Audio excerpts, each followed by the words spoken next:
I'm Marcia Kristen. Welcome to my channel. This is Heart Connected Communication.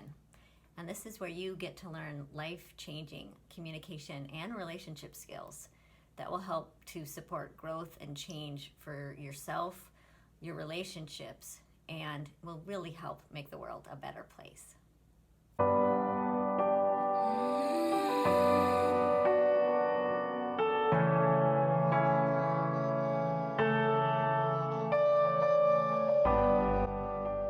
In today's video, we're going to look at what are the habits we have in communication that don't work so well. What are the patterns that you see? And what's really important, we're going to look at what we need to replace those habits with so that we can go from those habits of disconnection and misunderstandings to habits of connections, understanding, and really solving problems in ways that work for everybody. So this is really going to help us get along a lot better in the world. So what are the things that you see that aren't working? What are the patterns and habits that you haven't enjoyed in your interactions that you notice within yourself? Go ahead and put in the comments. What are the things that you find that are frustrating in regards to communication, in regards to relationships? You see patterns of blaming, maybe judgments, labeling, criticism. But this piece that we're so wired to seeing what's wrong with ourselves or what's wrong in the situation, that comes from us needing to survive. This habits of judgment, we need discernment focused on what's wrong, what needs to be fixed for our survival. Well, we kept that. So if you have a sense of like, why am I so judgmental, or why are those people so judgmental? It's a part of us. It's kept over from when we needed to survive. It's just we don't have as much reasons to be running away from something that's threatening. So it may not be as serving now, but we don't want to completely get rid of it. We want to transform it. We want to get to the wisdom of it. And that's where focusing on connecting. We also have these amazing brains that developed, this prefrontal cortex and all the memory and the ability to see the future, plan, see the past, use tools, work together, contemplate things. All of that can be used, and we can put our attention on connecting with ourselves and not always believing our thoughts. Our thoughts can be quite misleading. When we're experiencing our habits, what happens for you? You can put that in the comments too. Maybe it sounds familiar. There's just a disconnect. There's power struggles, misunderstandings. What happens is there's also defensiveness that comes up in us or the other. You could be denying responsibility, diagnosing all the time. What's wrong with myself? What's wrong with the other person? Solutions don't really necessarily solve problems. You keep coming against the same problems, or they're so difficult because we don't get to the heart of it. We just stay at the judgment level. And more likely it's to happen when we have these experiencing of our habits or acting out of our habits, is that violence is much more likely to happen with thought, word, and then action. Gandhi spoke about how it was the most insidious type of violence was that in thought, because it led to what would come. So you can take a pause and see, like, how do you feel when you respond habitually? And I think none of us really feel real great. And habits of judgment come from that wiring, and then it impacts our socialization, right? That our cultures are created from our behaviors, our words, our language. And that was also happening at the time, was about 2,000 years ago, changing to agriculture and that sense of owning land and that power over this. These people own land, these people work for the taking of, the extraction culture, colonization, all of that. It also, our culture can come from that quick generalizing into right or wrong, can create a very strict culture of right and wrong and punishment connected to that. There's either or kind of binary, or win and lose. It's not complex.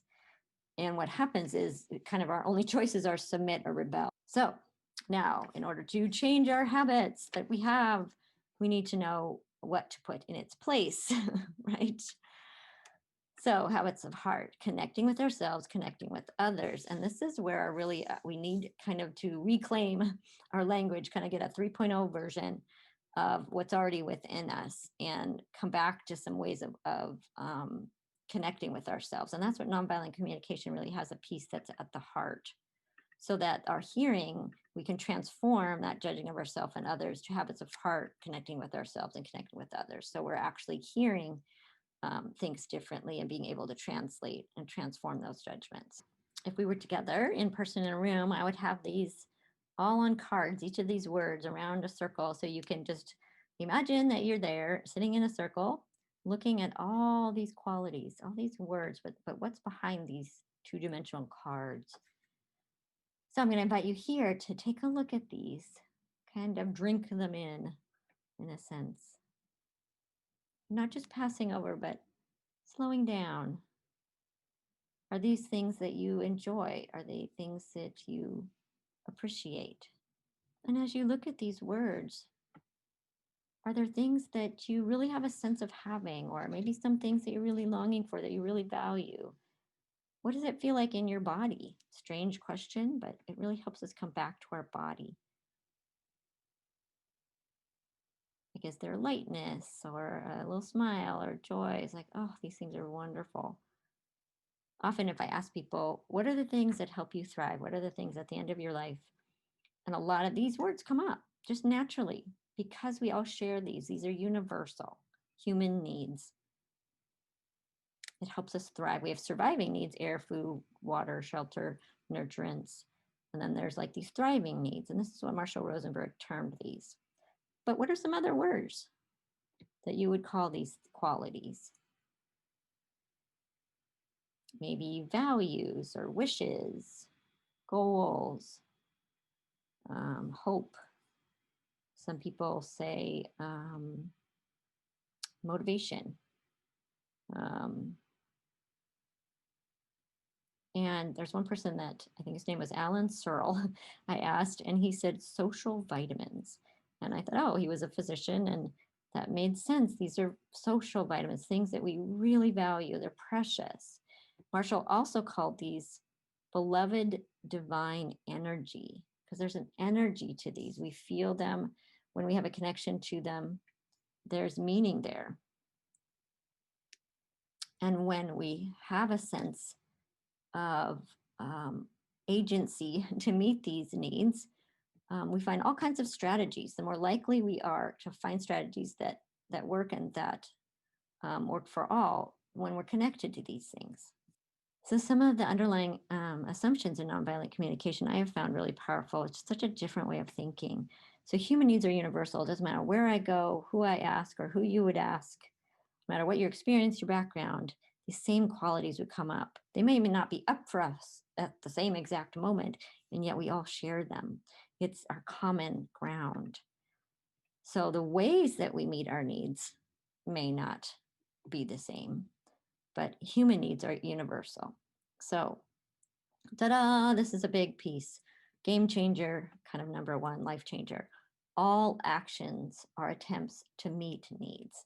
Everything we say or do is to connect with one of those qualities, those universal needs. And it's beyond right and wrong and good and bad. They just are, what are the human motivators?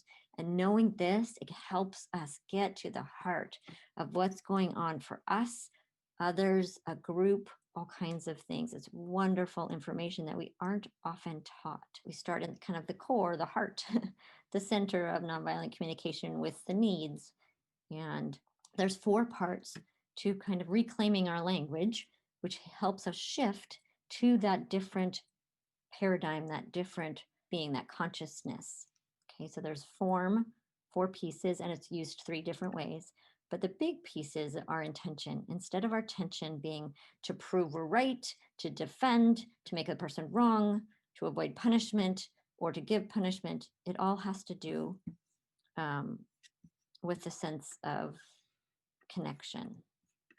Okay, that's what the intention is when we look at needs. And our attention is important too. It kind of holds it. It's on the present moment. What's going on right? What are the needs that are up right now? Staying here, not futurizing or pasteurizing in a sense. And it's something can show up from the past that is present right now. And so it's kind of overused. Oh, you're bringing up the past. Well, if it's alive right now, if it's impacting my past experience, of course it's going to impact then I want to attend to that and see what the needs are for myself and another. Okay, so, and in the later videos, we're going to be looking at how feelings are connected to needs and how see how they're sort of resting on there.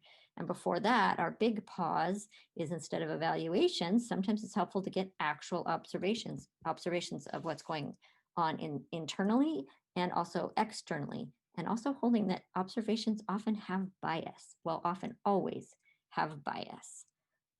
So a pure observation is somewhat of a myth, and yet it can be helpful to get to some information of like what a stimulus is. And I'll talk about that more. And then the other piece is the fourth part here is the request. Once I know what the needs are, see how they sit on the requests, then I can connect my requests to needs, which makes things a lot more efficient and solving problems and productive when they're connected to needs. So here's some practice. Imagine a time where you had feelings that you enjoyed. What need was being met for you? Maybe what was happening? Maybe I had a phone call with a friend and I felt happy and cheerful and inspired. So what needs of mine were met? Well, look on the list or feel it within yourself. Wow, I had a sense of connection. I had a sense of being heard. I had some companionship, had some humor and play. We laughed. And I also had a sense of being able to have a sense of mourning and also have support for that mourning that was happening. If we have more awareness of the ways that we meet our needs, then we're more likely to meet those needs. Sometimes I can look at, say, an example of a time where I didn't enjoy what happened, or I didn't enjoy the feelings I had. So you can bring that to mind.